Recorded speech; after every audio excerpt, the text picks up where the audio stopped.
Good morning, and Chair, we are now ready when you are. Yeah, and like I was just saying, just the way that the agenda is written. Yeah, you can, it's untimed. Okay. So if you want to say that, you know, the next item is the concept update, we're going to do that. Time item is what we got. Okay, so everybody's listening. That's what it's on time. So, okay. How much time is it? 9 o'clock. Kinda. Good morning. The time is now 9 a.m. I will call the Lake County Planning Commission meeting for April 14th, 2022 to order. We will begin with the Pledge of Allegiance. I pledge allegiance to the flag of the United States of America and to the republic for which it stands, one nation, under God, indivisible, with liberty and justice for all. Thank you.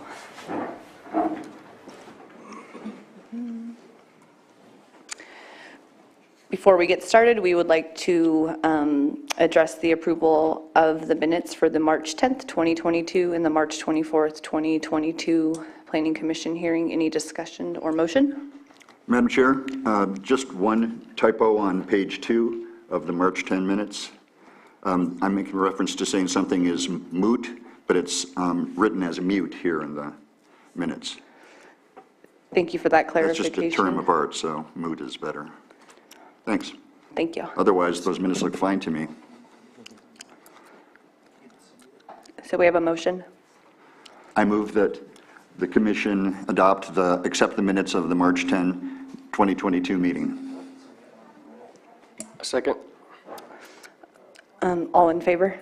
Aye. Aye. Opposed? Motion carries. And in regards to the March 24th, 2022 minutes?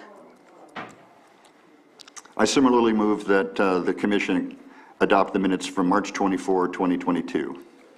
Second. Moved and seconded. All in favor? Aye. Aye. Opposed? Motion carries. Good morning. We will go ahead with any citizens' input. If anyone would like to speak on items that are not listed on the agenda today, right now would be the time to do so. Good morning, Jake. Do we have any hands in the Zoom room for any citizens' input?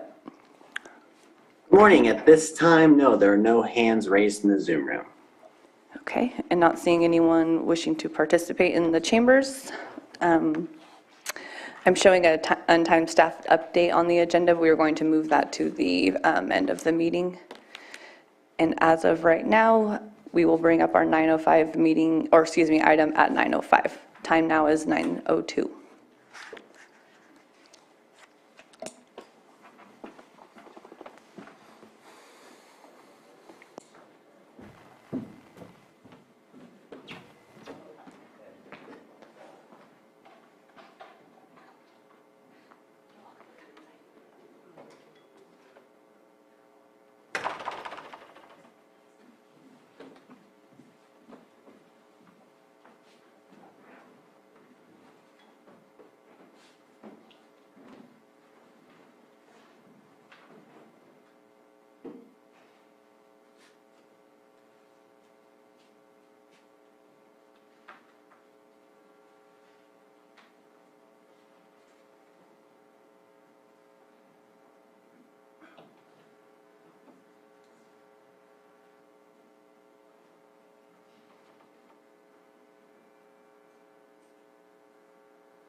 time is now 9:05. We will take up our first agenda item. This was continued from March 24th, 2022, public hearing on consideration of a design review, DR 21-01, and a mitigated negative declaration, IS 22-06. The applicant, Nikki Island, is proposing a small resort containing 9 overnight lodging units, conversion of the existing dwelling to a social gathering room, lobby, kitchen, and dining room, outdoor kitchen, in-ground pool and hot tub, site improvements including removal of 1,100 plus square feet of asphalt in the western driveway leading to Highway 20, landscaping, parking, and interior access aisles and pedestrian pathways. The project location is 5835 and 5825 Highway 20, Lucerne, California, and further described as APNs 034-421-20 and 034-421-21. And legal determination has been determined on this matter? Legal determination has been, what? Determined on this matter? Yes. Thank you. Eric? Madam Chair. Thank you, Madam Chair. I'm sorry, Nicole, go ahead. Was the sentence legal determination was determined? He wasn't able to say it on his mic. Jim, if you want to repeat what you said. that would be Legal great. notice? or Legal notice. Hold on, we're going to get him to get his. Legal notice has been determined on this. Okay, legal notice, because I heard, I'm sorry, my apologies. I heard legal determination was determined. That's probably what I said.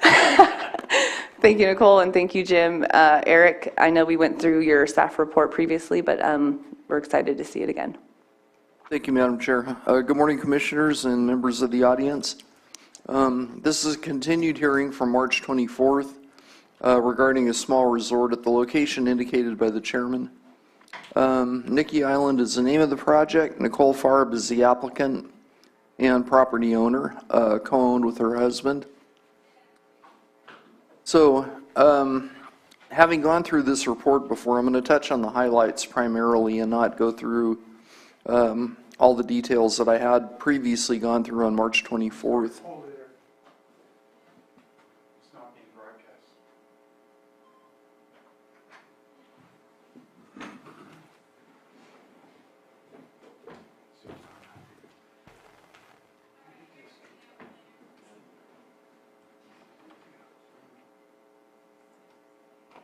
We are having momentary technical issues here. Oh, yeah.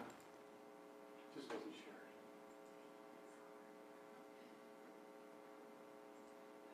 Okay, press that.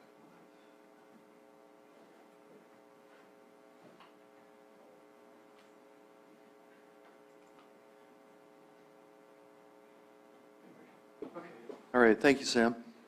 Okay, getting back to the project. So we're going to cover the request, the scope of the project, the analysis of the project, the CEQA analysis, and finally a recommendation. As the chair indicated, the request is for a small resort at the location identified in the opening statement. APNs are 034-421-20 and 21. Combined size is 1.56 acres. Zoning is resort commercial, floodway fringe, waterway, and design review overlay, which is why we're here today to cover the design review overlay portion of it.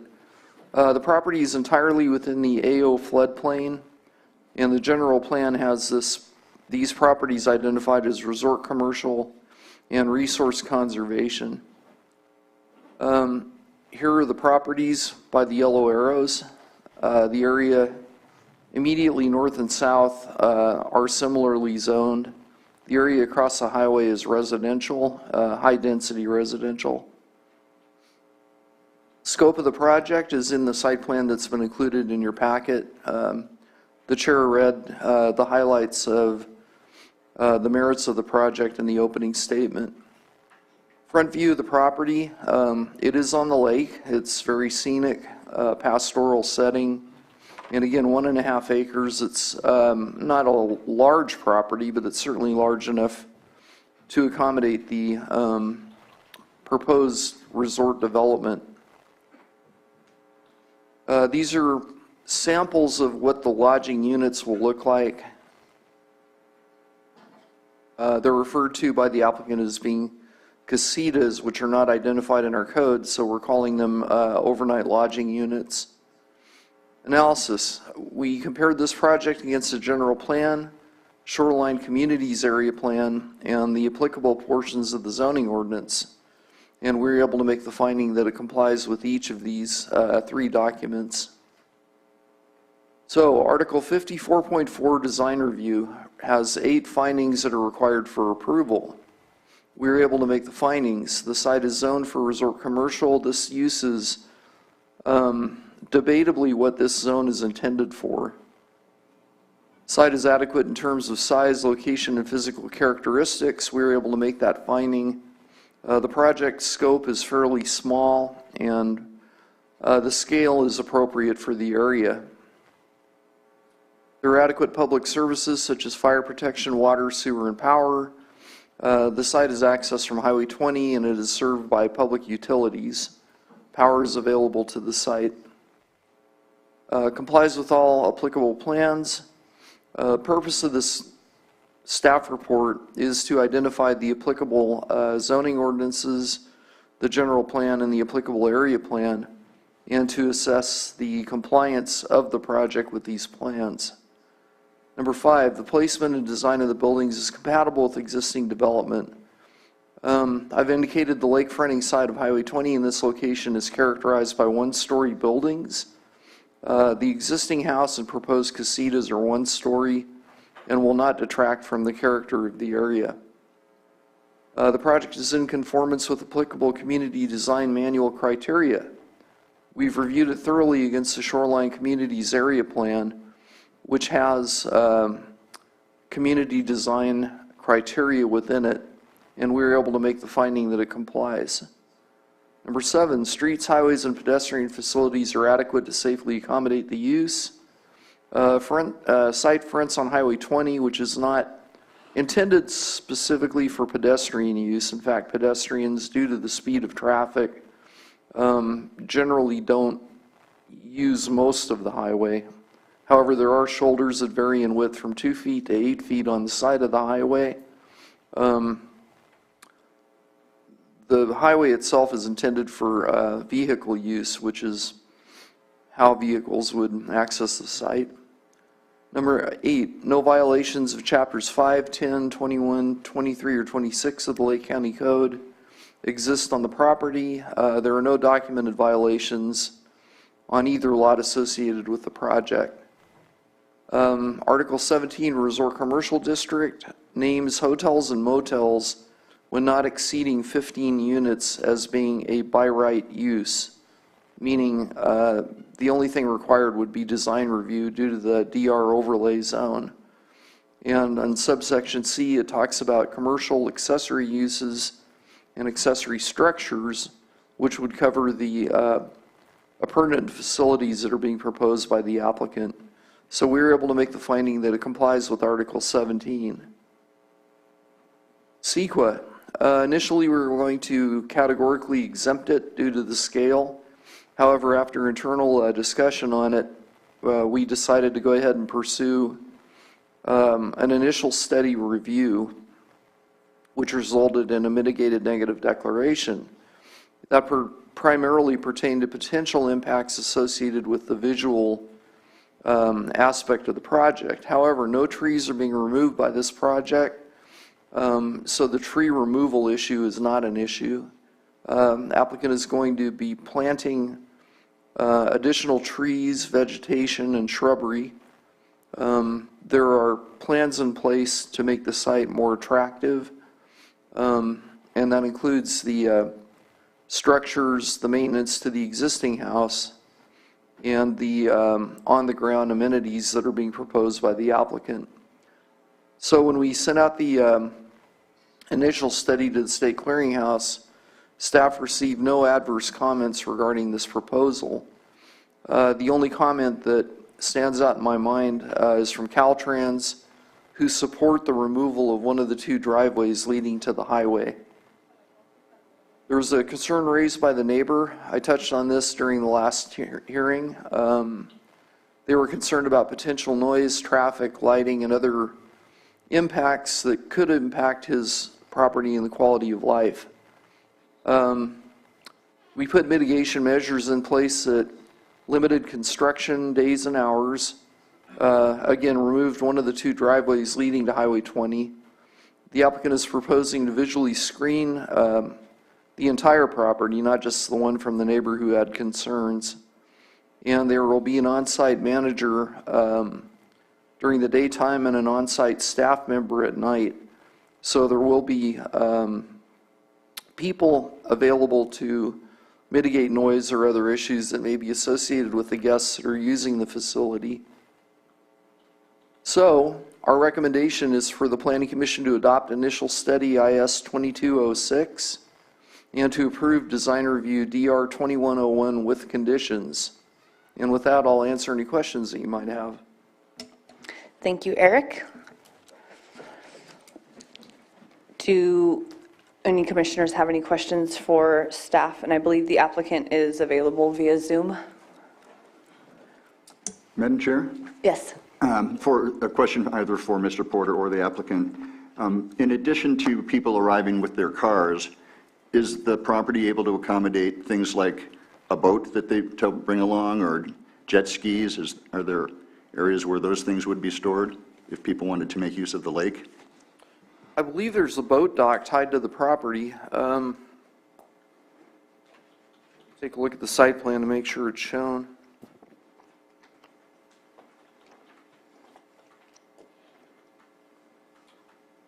I'm looking at Vanderwall site plan. Actually, it's a landscape plan.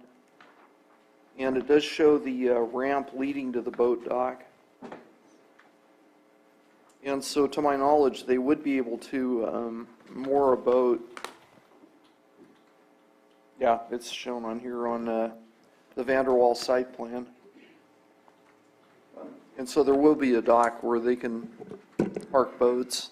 I was wondering more, the car has to tow that boat, and is there a place where what you tow it with can be stored? Can the property accommodate that in some way? And Eric, if that's an applicant question, that's fine. It may be shown on the site plan, Commissioner. Let me take a look.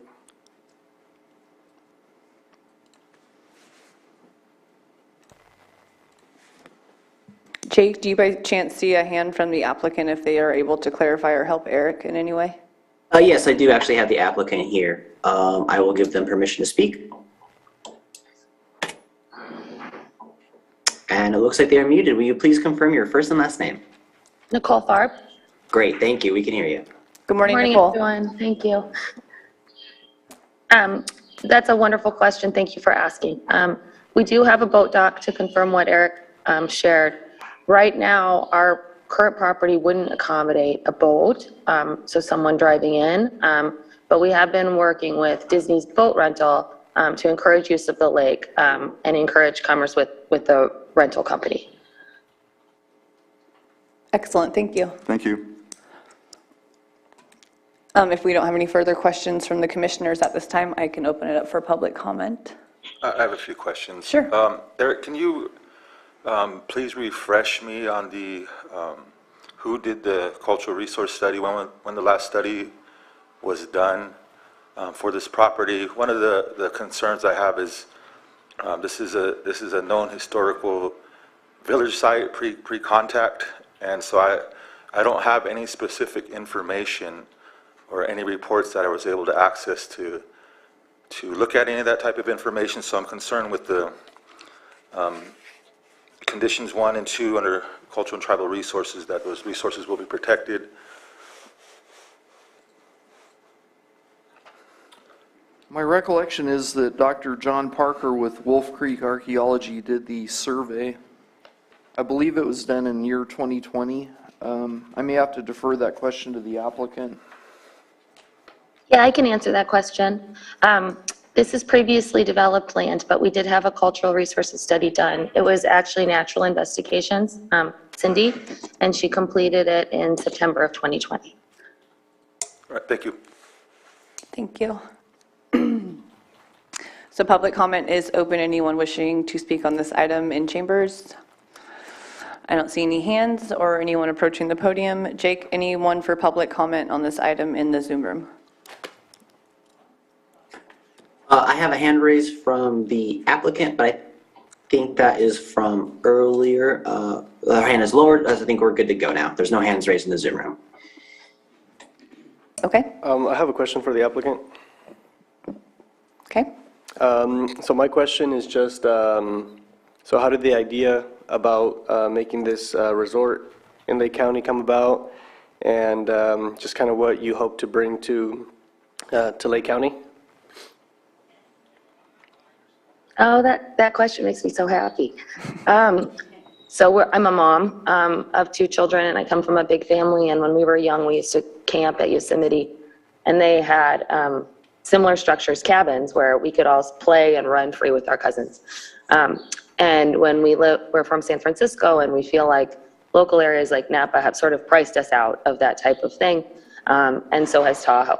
And we looked at Clear Lake for a long time as just this beautiful natural resource where you could gather with your family and run free. And so we had been studying Clear Lake for about 7 years, looking for our perfect destination where we could build something like this, where families can come and enjoy the natural resources, the lake, the hiking, some of the local wineries. So we're very excited about it.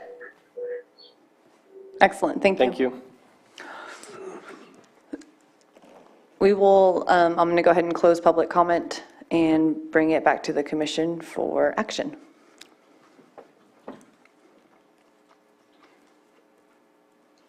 I don't have any further questions, and we'd be prepared to make a motion. Please. Okay, I move that the Planning Commission find that the major use permit, UP 19-21, applied for by Spring Valley, this is the wrong motion, is it? Is it Spring Valley Organics? Nope, we're on, yes, I did close public comment. Here, you can read this one. There you go. That's all right, thank you. So I move that the Planning Commission find that the project applied for by Nicole Farb on project located at 5835 and 5825 State Highway 20, Lucerne, and identified as assessor parcel number 034-421-20 and 034-421-21 will have measures that will reduce potential impacts to less than significant levels through the mitigation measures set forth within the initial study IS 22-06 and with the findings listed in the staff report dated April 14, 2022. I second. Moved and seconded, all in favor? Aye. Aye. Opposed? Motion carries. Okay, I'd like to entertain the next motion. I move that the Planning Commission find that the design review permit DR 21-01 applied for by Nicole Farb on property located at 5835 and 5825 State Highway 20, Lucerne, as identified as assessor parcel number 034-421-20 and 034-421-21 meets the requirements of section 54.5 of the Lake County zoning ordinance and hereby approve the design review permit with the findings listed in the staff report dated April 14, 2022. I second. Moved and seconded, all in favor? Aye. Opposed? Motion carries. Excuse me. Please note that the applicant or any interested person is reminded that the zoning ordinance provides for a 7-calendar-day appeal period. If there is a disagreement with the Planning Commission's decision, an appeal to the Board of Supervisors may be filed. The appropriate forms and applicable fee must be submitted prior to 5 p.m. on or before the 7th calendar day following the Planning Commission's final determination. Thank you, Commissioners. Thank you. All right. Moving on to our second agenda item.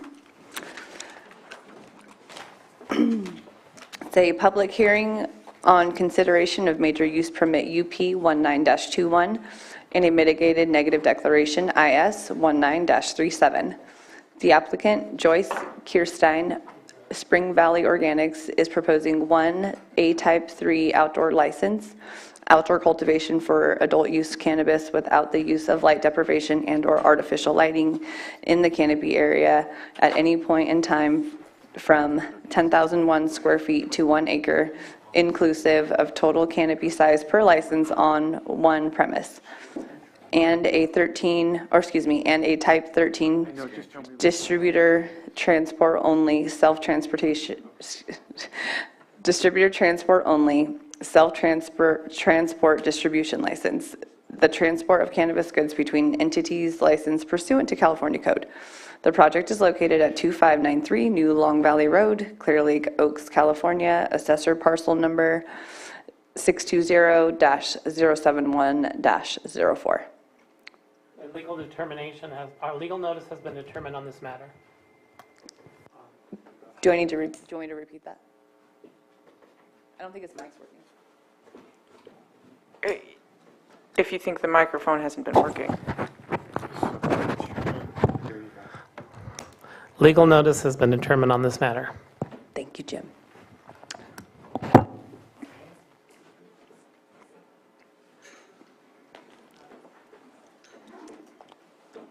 Good morning, staff. Kim, do we have you over in the Zoom room?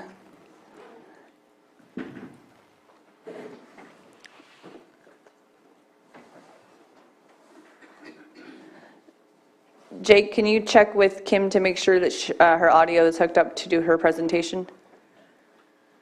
Or that she can be unmuted, please? I have a Kim Hunter. Perfect. Okay. Kim, I've given you permission to unmute.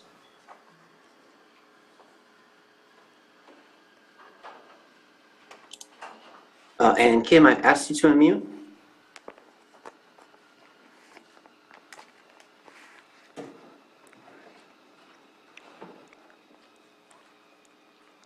I am not getting a response from Kim at this moment.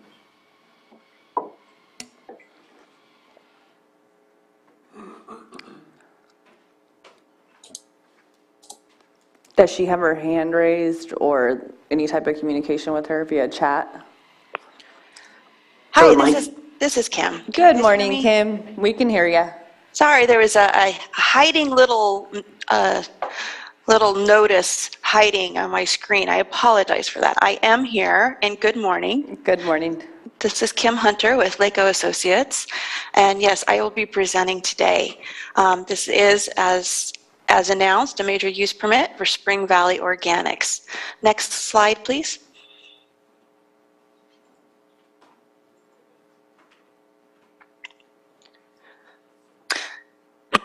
The project number is use permit 1921 for Spring Valley Organics. The location is at 2593 New Long Valley Road, Clear Lake Oaks, parcel number 620-071-04.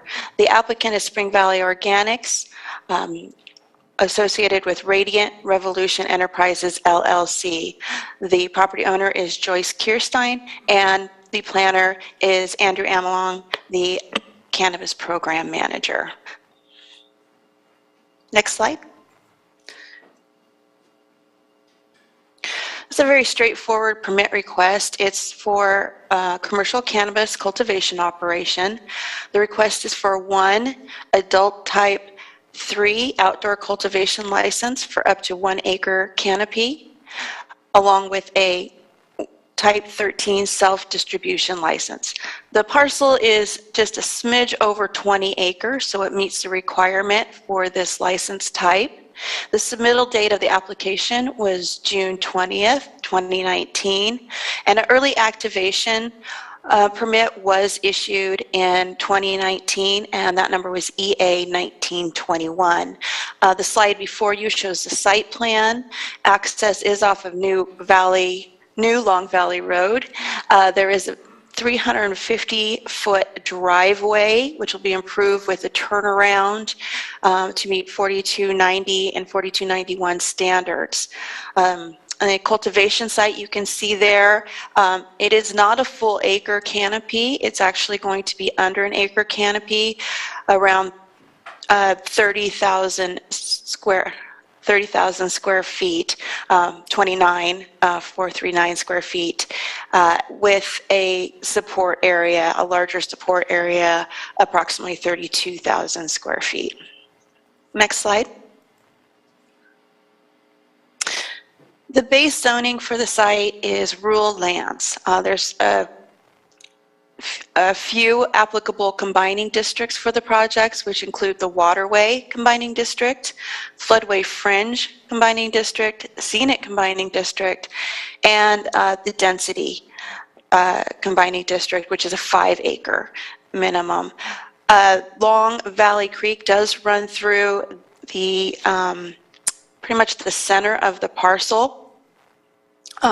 If you're looking at that slide, you see parcel 620-071-04. You can slightly see the cultivation site up near the road, Long Valley Road to the north, and then the riparian area going through the center of the parcel. The general plan is rural lands. This site is also falls under the Shoreline Communities Planning Area. And parcels within the zone are very similar zoning with the rural lands, with the exception of the parcel up there on the north, which is a little bit darker green. That's an ag preserve parcel there to the north and northeast. Next slide. Here's a vicinity map of the area in Long Valley. It's within Supervisor District 3. The parcel is located approximately 3 miles north of Clear Lake Oaks. Next slide. As mentioned, the outdoor canopy is proposed to be well under an acre of canopy, 29,439 square feet, with the cultivation area at 34,000 square feet, just a little bit over. This will be only one fenced cultivation area, which you can see it's in kind of a triangular shape. That cultivation site is right at 100 feet from the property line. So it's exact setback to that northern property line and Long Valley Road. 4 employee parking spaces, including an ADA compliant space, will be developed for the site. And the property, as I mentioned, is accessed by a fairly long driveway, 350-foot driveway from New Long Valley Road. Next slide. The project scope. There are definitely improvements, as with any cultivation site, recommended or proposed for this project. That includes a 1,400 square foot immature plant greenhouse, and 2,400 square foot processing facility, which will include an ADA compliant restroom and an employee break room. There is an existing septic system on site, which will need to be approved by environmental health for use. There was damage to the property during the 2018 Mendocino Complex fire. And so that there is no longer a residence on the property. That residence was burnt in the property and no longer exists. And so that septic system is not currently being used associated with the residence. There is an existing groundwater well which will be used for the cultivation operation. Next slide. Also proposed are 3 200 square foot storage sheds. These sheds will be for storage for the nutrients, fertilizers, pesticides, equipment, and gardening tools. 2 2,500 gallon tanks are proposed for the site. There's a picture of one right there. One will be for fire suppression and one will be for a nutrient mixing tank for the cultivation. And then again, 4 employee parking spaces. There will also be a loading zone included with the development of the parking area.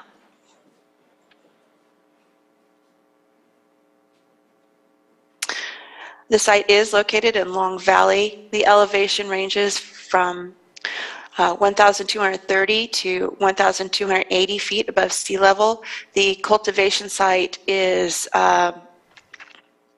very flat, and so there, as you can see from the photos, there is not much slope at all, if any, on that area where the cultivation will occur. It is, of course, included in the Long Valley Creek watershed, the property, the vicinity, and most vegetation, trees, and the residents were affected by the 2018 Mendocino Complex fire, as previously mentioned. Next slide. Project analysis. Regulations reviewed for compliance with this project included the Lake County General Plan, the Shoreline Communities Area Plan, the Lake County Zoning Ordinance, and of course, state regulations. Next slide. For the general plan, the site is rural lands general plan designation. The operation and proposed activities do not conflict with any policies in the general plan. With that said, as you are aware, there are no specific policies addressing commercial cannabis cultivation in the general plan. Next slide. The Shoreline Community Area Plan, policies that do apply are the scenic view sheds within the planning area shall be protected, and also to promote alternatives to open burning and disposal of vegetative waste, including chipping, mulching, and composting. The project operation does intend to compost vegetative waste and is compliance with policy 4.3.1C of the Shoreline Community Plans, as well as the scenic view sheds are being protected.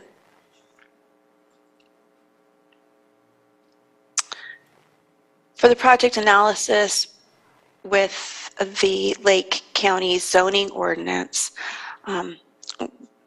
due to the high number of districts that do apply, we have quite a few articles here and areas of the zoning code that do apply to this project and were considered in the analysis. And that includes the rural lands, uses generally permitted, which is Article 27, special lot size and density combining district, scenic combining district, floodway fringe combining district, and waterway combining district. Next slide. Regarding the scenic combining district, this is an outdoor cultivation. No structures are proposed within the scenic combining district, which is shown in the green, the lighter green bubble there that does touch on the property. New Long Valley Road is identified as a potential scenic corridor by the Shoreline Communities Area Plan. However, due to the outdoor cultivation and the situation, the project is compliant with the scenic combining district. Next slide. For CEQA, the California Environmental Quality Act, a mitigated negative declaration has been proposed for this project. All identified impacts to resources can be mitigated and reduced to less than significant impacts. The proposed mitigated negative declaration and initial study were submitted to the state clearinghouse and notice to the public. That comment period, the 30-day comment period, was from June 15th, 2021 to July 16th, 2021. Mitigations that have been proposed for this project are outlined in Attachment 3, which is a proposed conditions of approval, and Attachment 4, the initial study.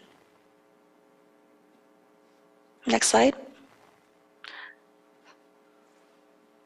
The CEQA initial study found that the project could cause potential impacts to resources, but mitigated to a less than significant impact with mitigation.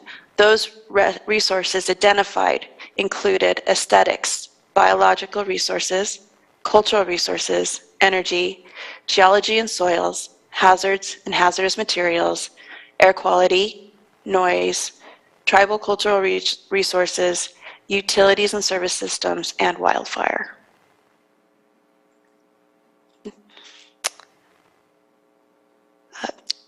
Some information on the site regarding the site history has come up, and Andrew Amelong will speak to this slide.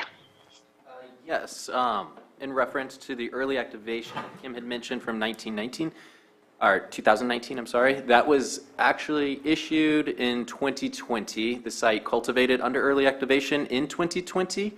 According to the applicants, they submitted documents in late 2020 to cultivate under early activation again in 2021. Staff did not process that application for early activation at that time. However, the project was placed on a list for inspections of early activation. Okay, sorry about that. Were you able to hear all of that? Okay. So, going on, in 2020, while the applicants were under the impression that an early activation permit was going to be issued and they could begin cultivating, that early activation permit was never issued.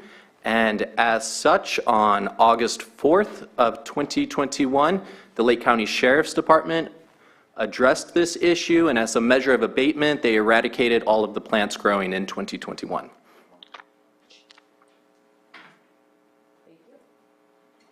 Thank you for that. Kim, are you going to continue with your presentation, or does that conclude? I am almost to the conclusion, just a few more slides. Absolutely. Take your time. Thank you. In fact, we're right there at recommendations. And to note, there, just following up on that last slide quickly, there are no current violations existing on the property. That with the analysis that did not come up, we did want to bring that to your attention, that did occur.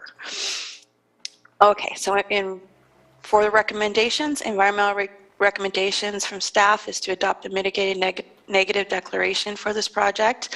Initial study IS 19-37. Next slide. And major use permit recommendations is to approve use permit UP 19-21 with the conditions of approval.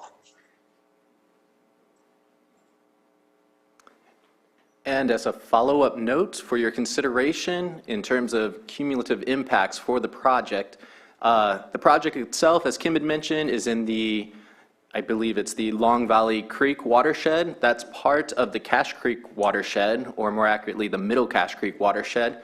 Within this watershed, the county has approved 8 projects, it has denied 2 projects, and it has 14 pending projects.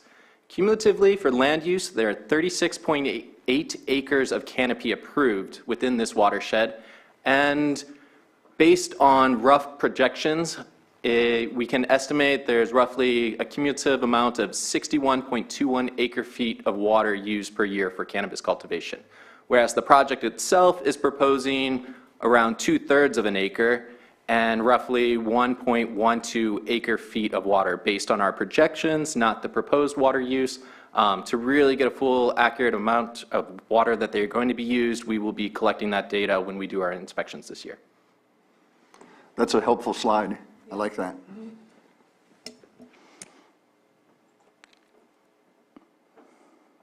And that concludes the presentation. Thank you for that. And thank you, Kim. Any discussion from the commissioners before we open it up to public comment?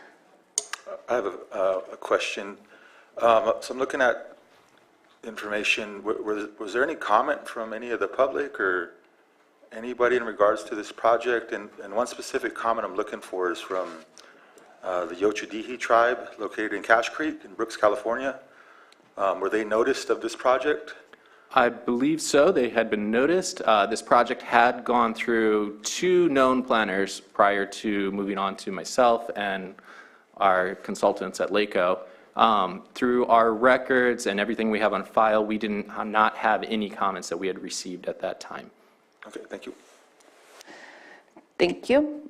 We'll go ahead and open it up for public comment. Anybody wishing to speak on this item? Is the applicant here? Or, okay. Any hands in the Zoom room, Jake, while we have it open for public comment? No, at this time, there are no hands raised in the Zoom room. Okay. Do any of the commissioners have any questions for the applicant? Sure, I have a question. So since operation, or since you guys started construction there, have there been any contacts with neighbors, any concerns raised by neighbors, or anybody that was interested in the project? And for you to respond, yeah, just come on up here. Please be sure to state your first and last name, and there might be a green sheet there for you to fill out, just when you have a moment. Hello, good morning. My name is Valerie Pang. I'm the owner of Radiant Revolution Enterprises and the owner of this project.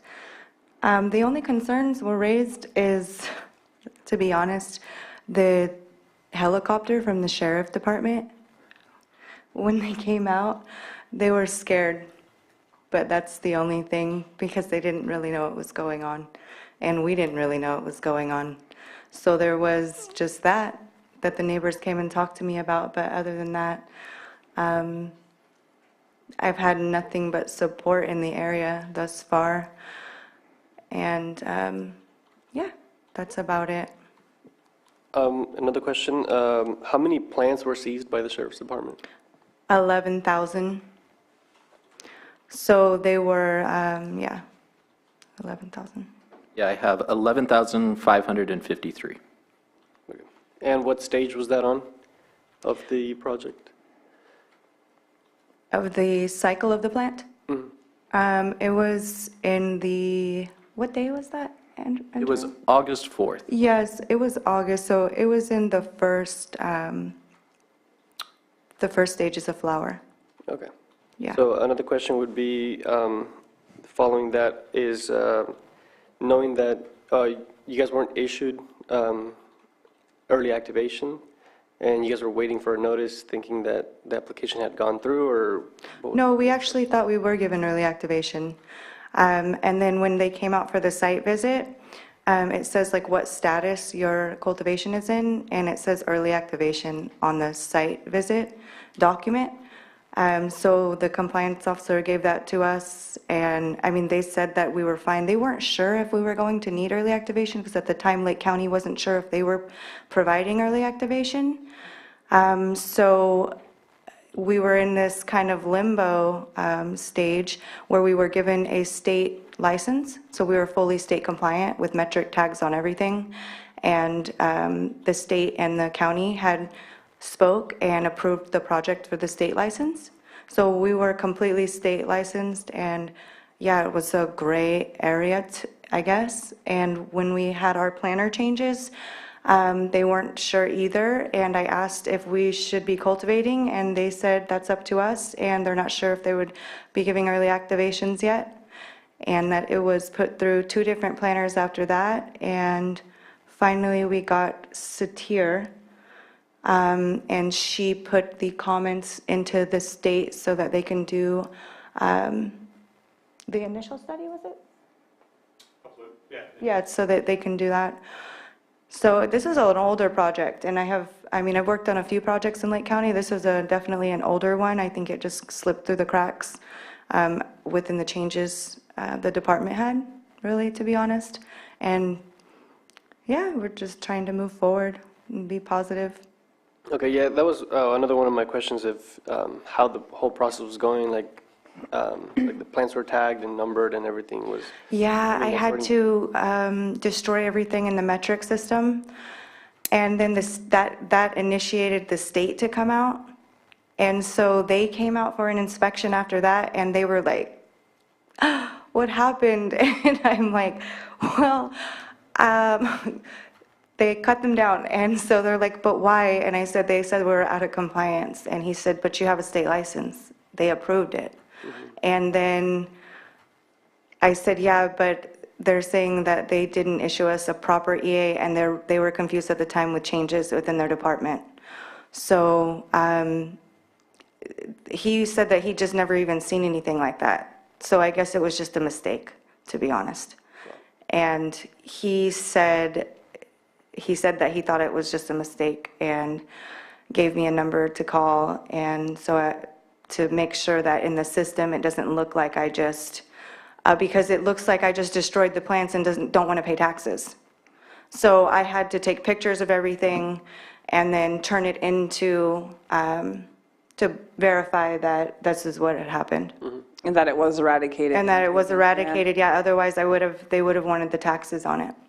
Another thing is that we still owe taxes on that property now, so I'm gonna go to the tax department after this to see, because we shouldn't have to pay taxes on anything unless we're going to cultivate.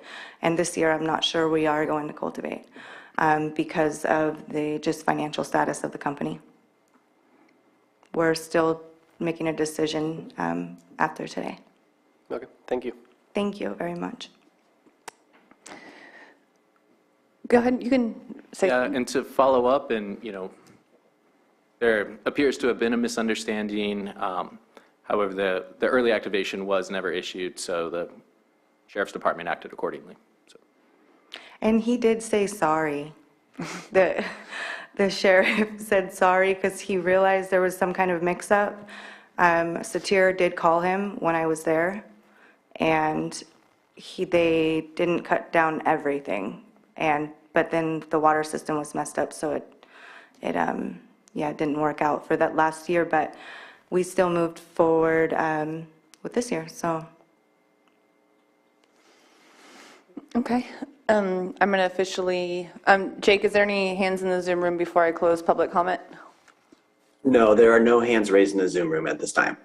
Okay, I'm going to close public comment and bring it back to the commission for discussion and possible action. Thank you. Thank you.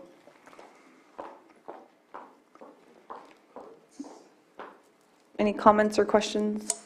I guess the only concern I have just is the process of the way the project was handled over the span of the project. Not having in front of me any of the comments, any previous comments regarding the project. Again, I know this area to be very sensitive with cultural resources. That's why I was surprised that the Yocho-Hidihi tribe did not comment. This is their affiliated area. A lot of historic events in their tribe's history took place there. So I just, you know, even not having the information to look at is concerning, and that's no fault to the applicant. But all the documents that have led up to this point, it's some work to have to go and track those documents down to follow the project and look at some of the comments previously. So I guess that's my concern, is that I'm not seeing any comments, you know, that have followed. I don't know if they were noticed, you know, they were noticed. So that's just, I guess, not a comment about the project specifically, what's happening today in front of us, but just in terms of the kind of big picture of what's going on out there. So that's it. If I may interject, this is Kim. Hi, Kim. Hi, I was looking through the files during the discussion. A letter was received from the I don't want to mispronounce this, Yocho-Hidihi Cultural Resources on July 23rd, 2019. They made a determination this is not within their Aboriginal territories, and they declined to comment. But a letter was received, and I apologize for that not being in the staff packet. I can send it to somebody if you would like to see it, though. I could email it. Yeah, I think just to have it to look at. Okay, I'll do that right now. Just in response, I know, you know, 2019 is a few years back. I know there's a change. Yocho-Hidihi is actually a sister tribe to my tribe. So and I've worked with their cultural resource department. I know there's a change, but that doesn't affect anything here. Just want to make sure they were notified.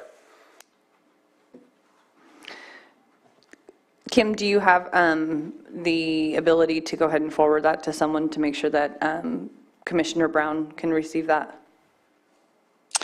Yes, I'm getting ready to email it right now. If there's a Yes. if I should email it to Andrew or Tim. You can, Kim, this is Director Darby. You can email it to me at mary.darby@lakecountyca.gov. Okay, I will do that. Thank you. Thank you. Thank you, Kim. And it looks like the applicant would like to say something as well. Please be sure to state your first and last name. Sufyan Hamouda with Lake County Planning Consultants. I'm representing Valerie. sorry, public comment is closed, I know. But I just wanted to comment for the cultural resource. As you may have seen on the site plans, we did have Dr. John Parker out on the property in 2019, and they did find potentially significant resources within an area that we did mark. As part of mitigations, we actually included a 50-foot setback. He also did mark out the area, so that is completely staked out. So I just wanted to kind of address that. There were, potentially significant things found for cultural resources, but mitigations are in place for that. Thank you, appreciate it. Thank you. Sorry, this is Valerie Ping once again. Just to kind of comment on what you were talking about. Big Valley Rancheria was also informed. My daughters are both tribal members there. And also the Lower Lake Tribe as well. Thank you. Thank you. So if no further discussion, we are looking for motion. I'm ready to, prepare to make a motion if there's no further comments. Please, Dr. Darby. I was just questioning whether or not you wanted to hold for the letter from Kim Hunter. Oh, would you like to hold off on How that? long is that gonna, how long do you think? I am uploading my computer right now, and it should just be a couple of seconds. Okay. Before we make a motion, we can just wait for that, just to let him review it. I appreciate that.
I apologize, but the email has not come through yet.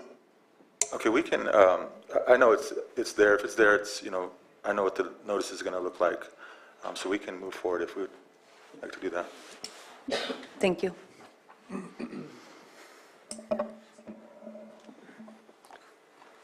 Check, okay. I move that the Planning Commission find that the major use permit UP 19-21 applied for by Spring Valley Organics on property located on 2593 New Long Valley Road, Clear Lake Oaks, further described as APN 620-071-04, will not have a significant effect on the environment, and therefore a mitigated negative declaration and accompanying mitigation monitoring and reporting plan shall be approved with the findings listed in the staff report dated April 8th, 2022. Second? All in favor? Aye. Aye. Aye. All opposed? Motion carries. I move that the Planning Commission find that the major use permit UP 19-21 applied for by Spring Valley Organics on property located at 2593 New Long Valley Road, Clear Lake Oaks, further described as APN 620-071-04, does meet the requirements of Section 51.4 of Article 27, Section 1 of the Lake County zoning ordinance, and the major use permit be granted subject to the conditions and with the findings listed in the staff report dated April 8th, 2022. Second? All in favor? Aye. Aye. All opposed? Motion carries. Please note that the applicant or any interested person is reminded that the zoning ordinance provides for a 7-calendar-day appeal period. If there is a disagreement with the Planning Commission, an appeal to the Board of Supervisors may be filed. The appropriate forms and applicable fee must be submitted prior to 5 p.m. on or before the 7th calendar day. Thank you. And thank you, Kim, for your presentation. We are moving on to our third item. This item was continued, so we are going to continue this item, but I'm going to read the description, correct? Never mind. Sorry, I don't understand the question. It's okay. I'm going to start over. Item number 3 is a public hearing on consideration of major use permit UP 19-44 and a mitigated negative declaration IS 19-63.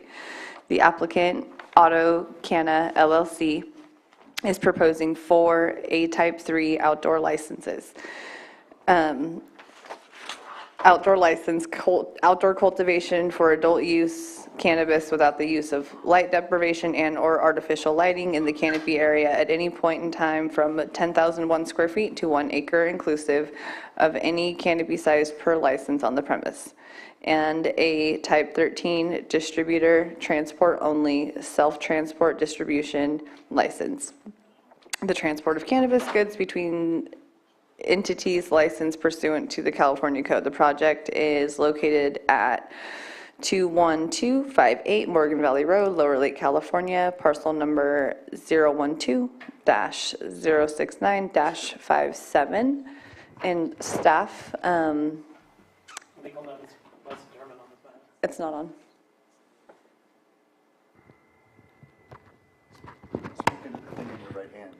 Legal notice has been determined on this matter.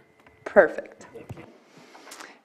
Yes, concerning this project, staff has asked that the item be continued. Former staff had prepared basically an analysis to approach tree removal. However, current staff is re-examining that analysis. Okay, and for your continuation, do you have a date certain? Yes, May 12th, Okay. 2022. I move to continue item number 3 to May 12th, 2022, Planning Commission meeting. Second? Okay, moved and seconded, all in favor for the continuance? Aye. Aye. All opposed? Motion carries. Thank you. We will revisit that item on May 12th.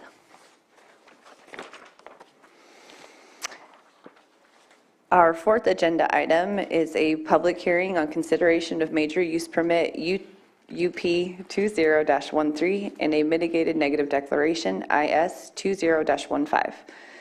The applicant, Igor Stopler, Jerusalem Grade Farms, RMI Ventures, is proposing 1 A-type 3 outdoor license. Outdoor cultivation for the use of cannabis without the use of light deprivation and or artificial lighting in the canopy area at any point in time from 10,001 square feet to 1 acre inclusive of canopy size per license on the premise.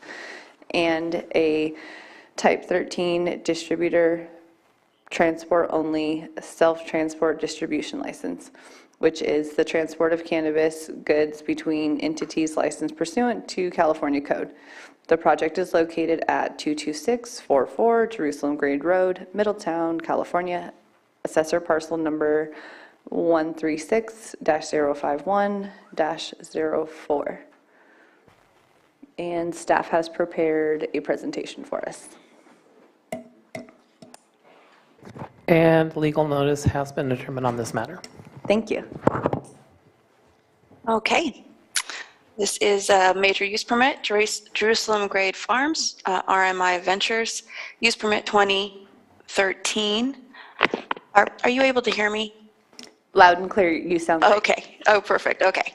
And initial study 20-15, early activation was issued in 2020, and that application number was 2016. Next slide.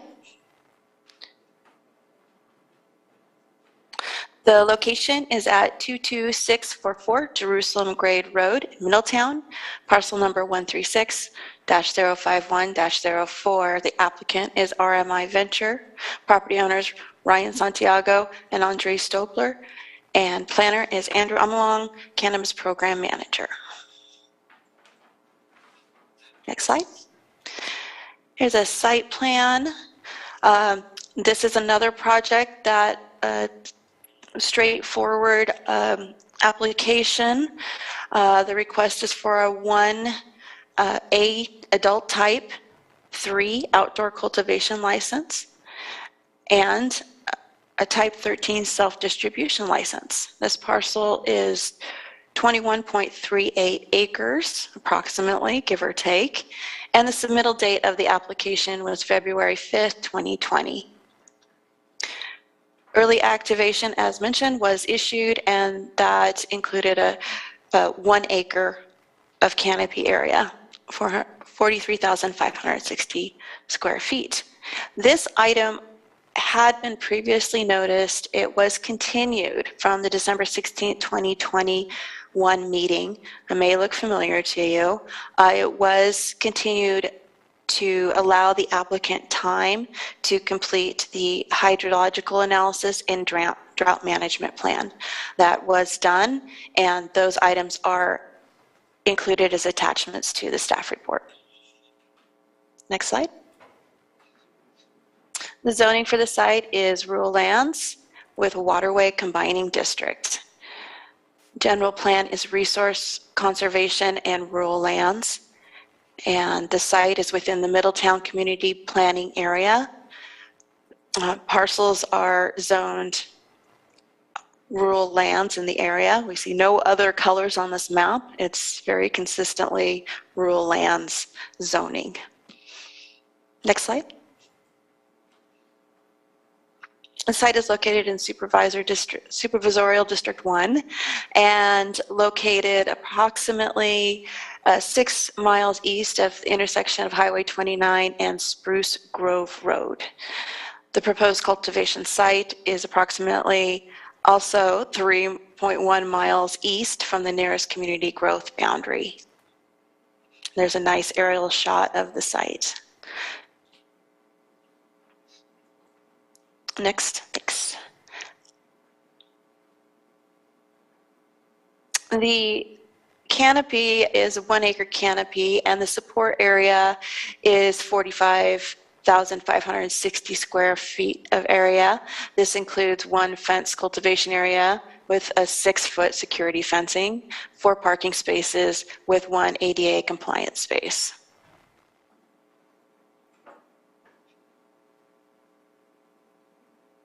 The proposed improvements, or actually most of them are existing. That's a picture of the shed right there. That's a 1,250 square foot building used as processing facility. Excuse me, that's the barn, not the shed. 1,200 square foot existing barn. 200 square foot fertilizer and pesticide shed for storage. And there is 1 existing residence on the property. Next slide. The cultivation area is relatively flat with a less than 10% slope. There is an existing septic system on the site and an existing groundwater well with a flow rate of 70 gallons per minute, which will be used for the cultivation operation.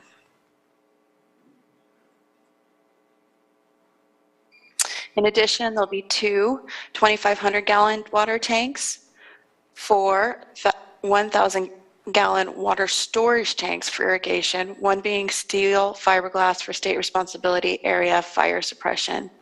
And the water tanks will be equipped with float valves to conserve water.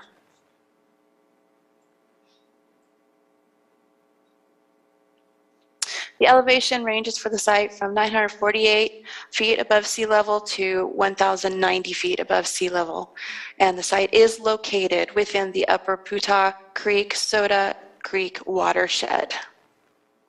I'm going to just mention very quickly, there is a a drainage on the property. You can see that on this visual. It's an unnamed drainage.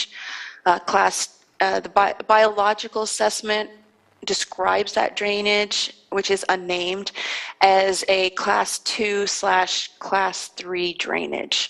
And that does flow into, as it exits the property, Soda Creek, and then to the into Puda Creek. Am I pronouncing that correct? Puda Creek? Does that sound right? Yeah. Okay, good. Okay, next slide, please. Access is from a driveway that begins at Jerusalem Grade Road. And as I mentioned, the Class 1 watercourse, Soda Creek, is located at the western boundary of the project parcel. And cannabis cultivation setback is a minimum of 100 feet from the top of the bank of the water bodies.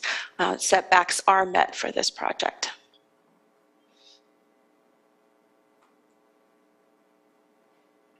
Project analysis. The regulations review for compliance included the Lake County General Plan, Middletown Communities Area Plan, Lake County Zoning Ordinance, and state regulations.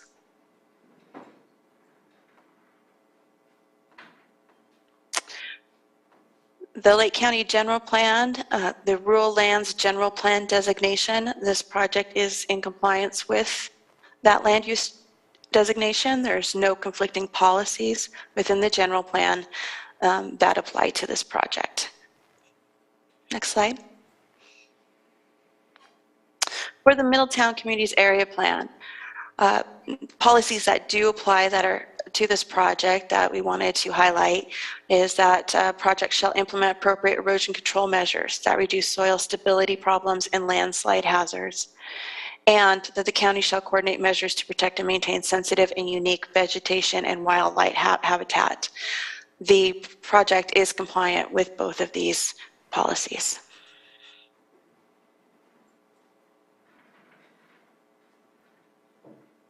For the Lake County Zoning Ordinance, the applicable articles include Article 27, Article 7, and Article 37, which is uses generally permitted, rural lands, and the waterway combining district.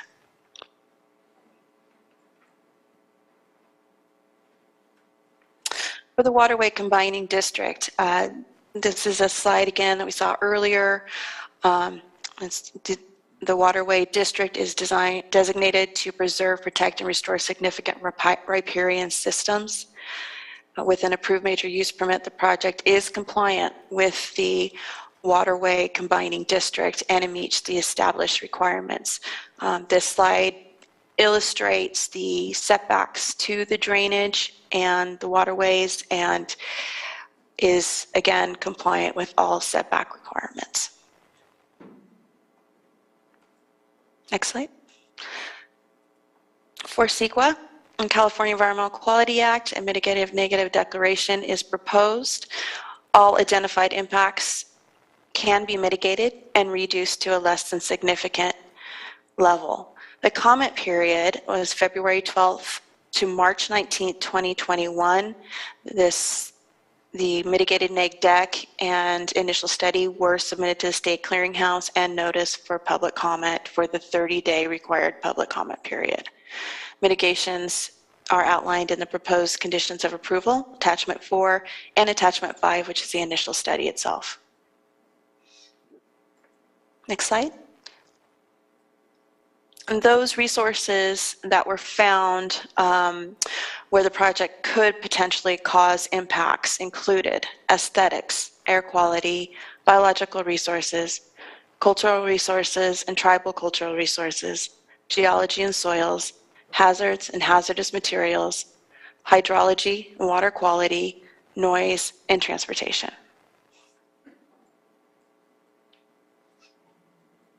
Recommendation for this project is to adopt a mitigated negative declaration, initial study IS 20-15, and major use permit. A recommendation is to approve this use permit 20-13 with the conditions of approval.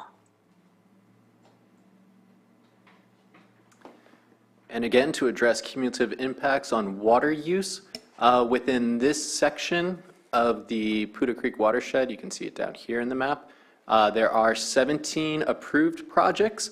No projects have been denied in this area, and there are 17 pending projects. Overall, 36.2 acres of canopy have been approved, and roughly 59.24 acre-feet per year of water use is projected. Whereas the project itself, and the slide says 1921, it should be 2013. It is proposing 1 acre of canopy and roughly 1.66 acre-feet of water per year projected. Thank you for that. And that concludes the presentation. Thank you. Any discussion or questions for staff before we open it up for public comment? I have one question in regards to clarification. I'm sure this might just be a typo, but on the initial study, cultural resource section, Culture 1, on the initial study says boundaries of archaeological sites shall be identified and fenced off. And the staff report today, Culture 1, says boundaries of archaeological sites shall not be identified and fenced off. So is that just an error on staff's part in the staff report, or is there a change? I'm going to defer to Kim on this one. Can you help answer that concern? Could you let me know the documents you cited? Could you repeat that real quick so I can look up that? So in my hand, I have the staff report from today under Cultural Resources, Cultural 1. Boundaries of archaeological sites shall not be identified and fenced off to assure the site will not be impacted during ground disturbance. And the initial study documents that were published, Culture 1 says boundaries of archaeological sites shall be identified and fenced off to assure that the site will not be impacted during ground disturbance. Okay, and we're talking about Cultural Resources Condition of Approval 1, correct? Yes. Okay. And so I'm just wondering if it's a typo or that's what it looks like to me. I just wanted to clarify. Yes, thank you. Good catch. Okay, thank you. That's the only I am looking right now. I believe it's page 16 of the staff report. That he's referring to.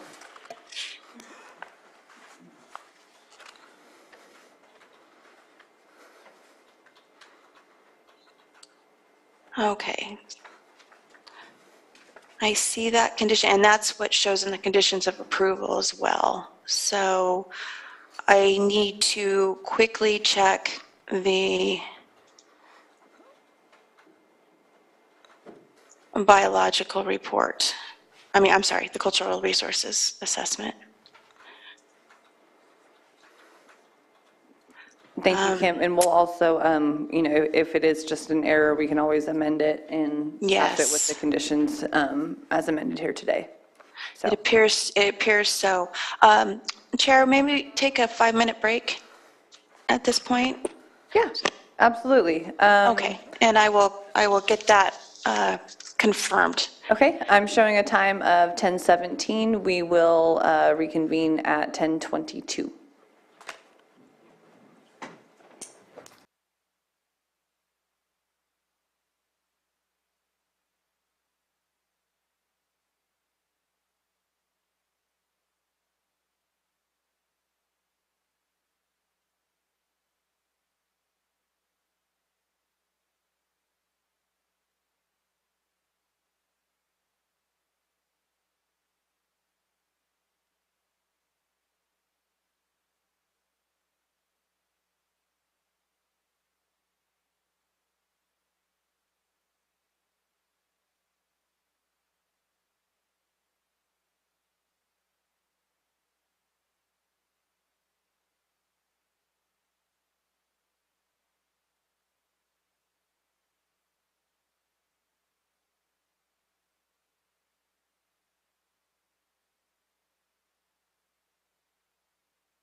Okay,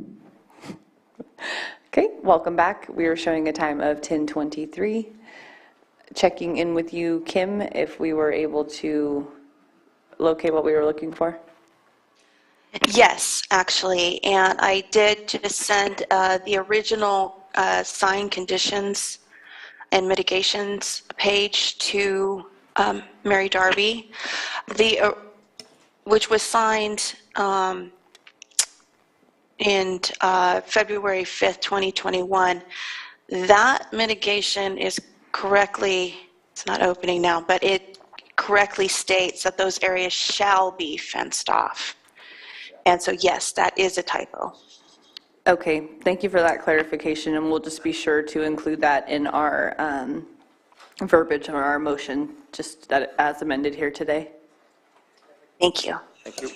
Kim, this is Director Darby, I just wanted a clarification on who was that document signed by? Because I thought you said Mary Darby in February.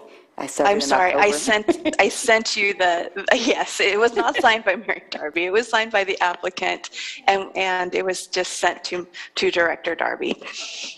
Thank you, Kim.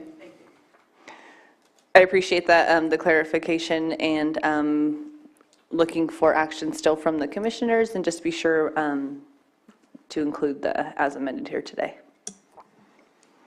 Madam Chair? Please. Barring further discussion, I'm prepared to offer a motion. Yes, please. I move that the Planning Commission find that the major use permit UP 20-13 applied for by RMI Venture on property located at 22644 Jerusalem Grade Road, Middletown, further described as APN 136-051-04, will not have a significant effect on the environment, and therefore a mitigated negative declaration shall be approved with the findings listed in the staff report dated April 14, 2022, and as amended here today. Second. Motion and a second. Roll call vote. All in favor? Aye. Aye. All opposed? Motion carries. I move that the Planning Commission find that the major use permit UP 20-13 applied for by RMI Venture on property located at 22644 Jerusalem Grade Road, Middletown, further described as APN 136-051-04, does meet the requirements of Section 51.4 and Article 27, Section 1, Sub IIIG III of the Lake County Zoning Ordinance, and the major use permit be granted, subject to the conditions and with the findings listed in the staff report dated April 14, 2022, and as amended here today. Second. Moved and second. All in favor? Aye. Aye. All opposed? Motion carries. Please note that the applicant or any interested person is reminded that the zoning ordinance provides for a 7-calendar-day appeal period. If there is a disagreement with the Planning Commission, an appeal to the Board of Supervisors may be filed. The appropriate forms and applicable fee must be submitted prior to 5 p.m. on or before the 7th calendar day following the Commission's final determination. Thank you, Kim and staff, for that report. We are moving on to office news. Director Darby, nice to see you. Hello, everyone. Thank you so much. It's so great to be back and to see you all. I do have a few updates. I would like to start with our new hires for our department. Yay. So we have a new chief building official. His name is, thank you, Andrew. You've done a great job. His name is William. Well, he goes by Bill, William Collins. He's our new chief building official, and he's jumped right in and is doing great things for our department. We also have a promotion within our department, and that is Trish Turner. She's now our new assistant planner, and she's jumping right in, and she's working on lot mergers and fun stuff in the subdivision world. We have 2 conditional offers that are out right now for 2 assistant planners. One has a background in economic development and housing, and the other one has just background in land use. And we have conditional offers, and hopefully everything will go through, and we'll bring those to a board. At the Board of Supervisors hearing the other day, we were approved a position allocation for a community development technician to help with our complaints in our department. So we'll have one person that's dedicated towards that, and they'll be able to rapidly answer citizens and residents' complaints. So we're excited about that as well. I wanted to bring back up to you that June 9th, that our Planning Commission hearing is going to be a conflict with the budget hearing process, and so we need to decide whether or not we will have that meeting at another location, or whether or not we will adjourn that meeting. So we still have one additional month before we make that decision, but I wanted to keep that on your radar. Does that need to be agendized? I was going to kind of clarify, does that need to be, if we're going to discuss it and make a decision, does that need to be an agenda item on an upcoming meeting? So that we can make a decision? I think that would be the best option. If you were going to choose to continue a regularly scheduled meeting of your commission, that would be, the best option would be for the commission to make that decision at a meeting. Okay. Collectively. So if we can maybe put that on for another, maybe an agenda item or something on the next meeting, we can discuss it? Yes, so Jim, I would like to make a note that for our next Planning Commission hearing, that we agendize the June 9th conflict with our regularly scheduled Planning Commission hearing. Okay, new protocols. So recommendation is that I saw on the agenda that Jim put on today, that he put the update for the zoning administrator up front. So I do like having the updates at the end. However, in my zoning update sheets, I will have any new changes that's going to affect the Planning Commission hearing that date. I will add it to that. So I'm going to have them reverse that again. Okay. Also, I will ensure that all comments from previously staff reports or projects are included in our packets that go forward, because some of these projects are older projects and they have kind of shifted hands through planners. So I'll make sure that the comments are attached to the staff reports. And then I just wanted to, this is tentative, but I wanted to let you know that the revised cannabis ordinance is up for a second update. I am proposing that that update goes before the Board of Supervisors on May the 10th. It is still tentative, but that is my proposal.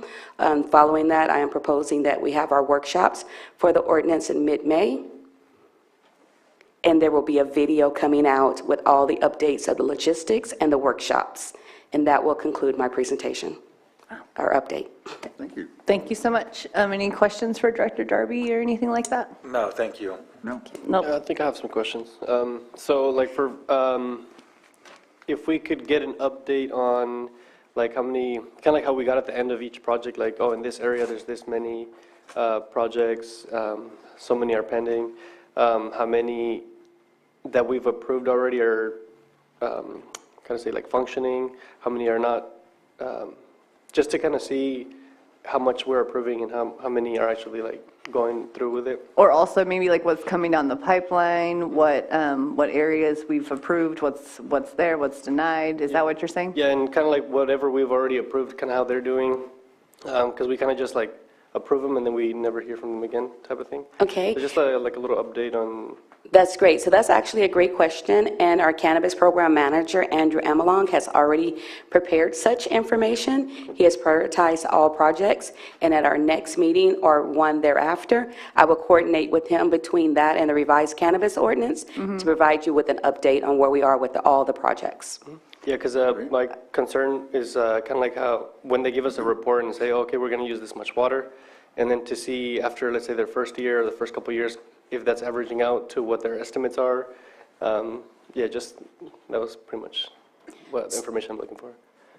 You have something to say? I was just going to point out that your commission always has the option of asking about cumulative impact information, because that is a requirement to be analyzed under CEQA. So not just for past approved or upcoming approved cannabis projects, but any other uses that may be cumulatively impacted by the project itself. So that is always an option that you can ask for that information from staff. But I do want to alert you as well that with the revised cannabis ordinance that I will be presenting in May, you will have sections or topics that will cover cumulative impacts. It will cover tree removal, and it will also cover recommendations for updates to our drought management plan, as well as our hydrology reports, as well as other things. But those are the highlights. Okay. Excellent. Thank you, Director Darby. If we don't have any further questions, we will go ahead and adjourn the meeting.